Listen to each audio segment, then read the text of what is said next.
Reverberation या गूंज या प्रतिनाद। रिवर्बरेशन क्या है?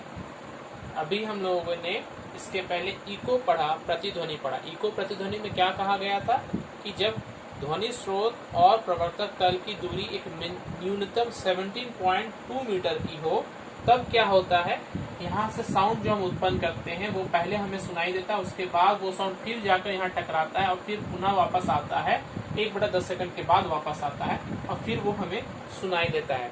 तो यहाँ पर हम दो ध्वनि एक बार उत्पन्न करते हैं और उसे 2 बार सुनते हैं। तो ये था प्रतिध्वनि। लेकिन क्या हमेशा दूरी इतना रहेगा? नहीं, कभी कम भी हो सकता है। प्रवर्तक तल की दूरी अगर कम हो जाए, 17.2 मीटर से कम, फॉर एग्जाम्पल 10 मीटर हो जाए, 8 मीटर हो जाए, इस तरीके से अगर बीच की दूरी कम हो जाए, अगर हम यहाँ से ध्वनि उत्पन्न करेंगे, ध्वनि जो अभी हम यहाँ सुनाई दिया, ये ध्वनि उत्पन्न करने के बाद ध्वनि यहाँ पर जाएगा, चूंकि दूरी कम है तो ये 1/10 सेकंड से पहले ही हमारे कानों तक पहुंच जाएगा। तो 1/10 सेकंड से जब पहले हमारे कानों पर पहुंच जाएगा तो हमें दोनों ध्वनि आपस में मिलती हुई प्रतीत होगी, हम दोनों को अलग अलग नहीं कर सकेंगे। तो इस तरह हमें प्रतिध्वनि सुनाई नहीं देगी। तब जो हमें जो साउंड सुनाई देगा, 2 बार जो सुनाई दे रहा है मिलकर, उसे हम लोग कहते हैं रिवर्बरेशन या गूंज। इसे परिभाषा क्या है देखें, जब ध्वनि स्रोत और प्रवर्तक तल की दूरी प्रतिध्वनि उत्पन्न करने वाली दूरी, जो कि कम से कम कितनी, 17.2, प्रतिध्वनि उत्पन्न करने वाली दूरी से कम हो तो प्रवर्तित ध्वनि, ये जो प्रवर्तित ध्वनि जो वापस आ रहा है, प्रवर्तित ध्वनि और मूल ध्वनि, ये जो मूल ध्वनि हम पहले एक बार सुनाई दिया था, एक दूसरे से मिल जाती है। चूंकि कम पहले ही वो दूरी कम है तो पहले वो आ जा रही है, इसलिए मिल जाती है, जिससे प्रतिध्वनि स्पष्ट सुनाई नहीं पड़ती है। इसे क्या कहते हैं? गूंज कहते हैं। ये कहाँ सुनाई देता है गूंज? किसी बड़े कमरे में, जितना भी बड़ा कमरा हो, आपस की दूरी जो है वो दीवारों की दूरी 17.2 से हमेशा कम ही होगी। इसलिए जो हम घरों पे या बड़े हॉल्स जो होते हैं, सिनेमा हॉल या ऑडिटोरियम्स, वहां पर जो हम लोग सुनते हैं, रिवर्बरेशन ही हमें वो सुनाई देता है। तो ये जो रिवर्बरेशन है, ये हर वक्त अच्छा हो भी नहीं हो सकता और हर वक्त बुरा भी नहीं है। यहाँ पर इसका फायदा भी है और कुछ हानि भी है। तो लाभ और हानि दोनों है। तो इसका सबसे पहले हानि पढ़ ले। हानि क्या है? हानि देखिए, गूंज का हानि क्या है? जब कोई बड़े हॉल या कॉन्सर्ट में कोई व्यक्ति स्टेज पर खड़ा होकर बोलता है तो उसके और आसपास के दीवारों और छत के बीच की दूरी जो है वो प्रतिध्वनि सुनाई देने वाली दूरी से हमेशा कम होती है, 17.2 मीटर होती है। तो एक बार जब वो कुछ भाषण देना शुरू करेंगे तो वो बार बार वो गूंज के कारण लोगों को जो उसके सामने जो बैठे उन्हें अच्छे से सुनाई नहीं पड़ पाएगा। इसीलिए हम लोग क्या करते हैं, वहां पर ये गूंज को कम करने के लिए जो वहाँ ऊपर का जो मटेरियल्स होता है, छत का मटेरियल या सीट जो बनता है, गद्दा होता है, ये सबको ऐसे मटेरियल से बनाया जाता है कि जो ध्वनि को शोषित कर ले, ताकि ध्वनि धीमी पड़ जाए और वो ज्यादा से ज्यादा लोगों तक पहुंचने से पहले ही जो गूंज है वो खत्म हो जाए। और एक चीज है कि ये बहुत इंपॉर्टेंट है, ऑडिटोरियम या हॉल का जो छत होता है वो वक्राकार बनाया जाता है, सीधा छत नहीं होता, वो वक्राकार जानबूझकर बनाया जाता है। क्यों बनाया जाता है? क्योंकि स्टेज से वो सेंटर है स्टेज, और स्टेज से जब वो ध्वनि निकल के टकराती है उस वक्राकार सतह से तो पैरेलल हो जाती है, समानांतर हो जाती है और लोगों को समान दूरी तक, सब लोगों को समान रूप से वो सुनाई पड़ती है, ताकि लोग हॉल पे बैठे पीछे और अगला व्यक्ति सब कोई समान रूप से वो ध्वनि को सुन सके। तो यहाँ एक क्वेश्चन जो है कि वक्राकार क्यों बनाया जाता है, इसका आंसर आप लोगों को हो गया। ये हानि के अंतर्गत ही आता है। अब इसका लाभ क्या है? गूंज का लाभ हम लोग देखते हैं, डॉक्टर्स जो इसका इस्तेमाल करते हैं स्टेथोस्कोप का,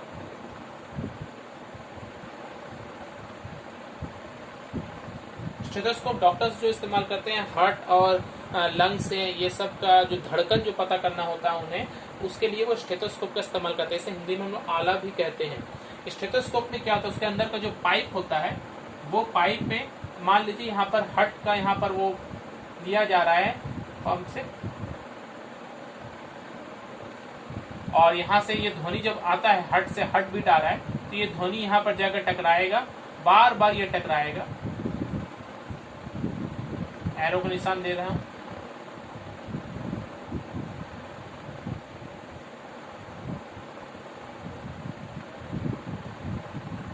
बार बार टकराने से क्या होता है, उसका वेग बढ़ जाता है और ध्वनि की तीव्रता बढ़ती है, जिससे कि वो थोड़ा ध्वनि वो एम्पलीफाई होकर कानों तक सुनाई पड़ती है। तो इसका इस्तेमाल हम लोग स्टेथोस्कोप में करते हैं। इसके अलावा जो लाउड स्पीकर होते हैं, लाउड स्पीकर का मुंह आप देखिएगा, जो चोंगा हम लोग कहते हैं, वो इस रूप में होता है।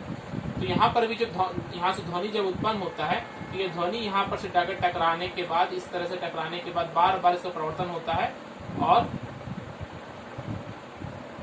प्रवर्तित होने के बाद जब ये हमारे कानों तक पहुंचती है तो बहुत ज्यादा इसका इंटेंसिटी बढ़ जाता है, जिससे बहुत तेज से ही हमें सुनाई देगी। मेगाफोन, माइक्रोफोन, स्टेथोस्कोप, ये सब इसके लाभ है। और हानि क्या है? हानि हॉल या थिएटर में बैठे लोगों को गूंज हटाना पड़ता है वहां पर, इसलिए वहां पर उसकी हानि है। इको या प्रतिध्वनि के अनुप्रयोग, प्रतिध्वनि का इस्तेमाल हम लोग कहाँ कहाँ कर सकते हैं? तो सबसे पहले देखिए इको लोकेशन। इको लोकेशन हम लोगों ने पढ़ा था, चमगादड़ या इस तरह के जो जंतु होते हैं वो अल्ट्रासाउंड वेव्स निकालते हैं।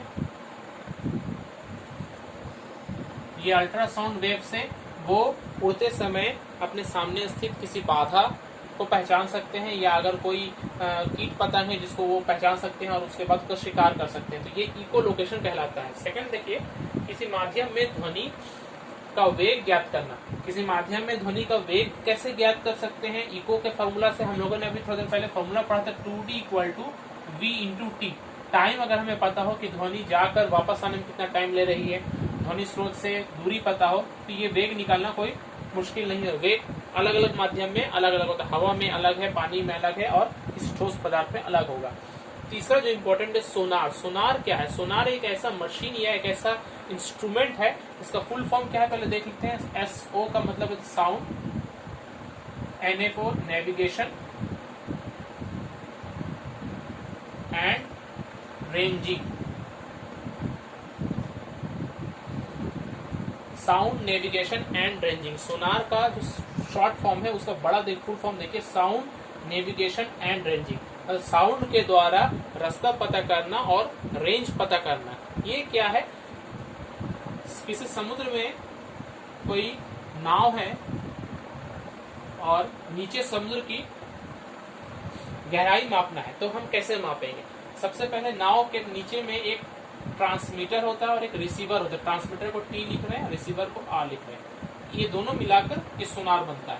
ट्रांसमीटर क्या करता है? अल्ट्रासाउंड वेव्स भेजता है पानी के अंदर।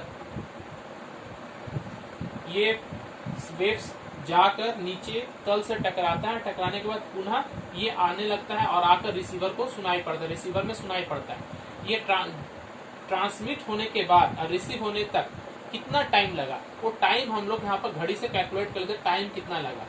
और ये दूरी क्या हो गई, क्योंकि 2 बार यहाँ पर डिस्टेंस कवर हो रहा है, ध्वनि एक बार आ रहा है। मान लीजिए अगर गहराई D है तो ध्वनि एक बार D डिस्टेंस आया, फिर वापस D डिस्टेंस गया, टोटल डिस्टेंस कितना हो गया? 2D। और इस पानी में ध्वनि का वेग अगर हमें मालूम है तो V हो गया वेग, और 2D हमें निकालना है, टाइम हमने कैलकुलेट कर लिया है, तो ये फॉर्मूला वही फॉर्मूला लगेगा, 2D equal to V into T. इसके द्वारा हम लोग ये कैलकुलेशन कर सकते हैं। इसको एक न्यूमेरिकल देकर कर रहे हैं, उसके बाद ये क्लियर हो जाएगा। एक पनडुब्बी सोनार स्पंदन मतलब इम्पल्स, जो भी साउंड सिग्नल है, सोनार स्पंदन उत्सर्जित करती है, जो समुद्र तल से टकराकर 1.02 सेकंड के बाद वापस लौटता है। यदि समुद्र जल में ध्वनि का वेग 1530 मीटर पर सेकंड 1530 मीटर पर सेकंड हो तो समुद्र की गहराई निकालो। यहाँ पर देखेंगे समुद्र जल में ध्वनि का वेग दिया हुआ है। नॉर्मल जल में ध्वनि का वेग और समुद्र जल में ध्वनि का वेग में क्या अंतर होगा? तो नॉर्मल जल में ध्वनि का वेग कम होता है, क्योंकि समुद्र में नमक घुला हुआ है, घनत्व अधिक है, घनत्व अधिक होने से ध्वनि का वेग अधिक रहेगा। तो अगर हम इसको इस्तेमाल करें, फॉर्मूला हमारे पास जानते हैं, 2D equal to V into T. 2D V है 1530 और टाइम है 1.02, तो D इक्वल टू कितना हो जाएगा? 1530 इंटू 1.02 डिवाइडेड बाई 2 मीटर, इतना गहरा होगा। इसे कैलकुलेशन करेंगे तो कैलकुलेशन में आपका आएगा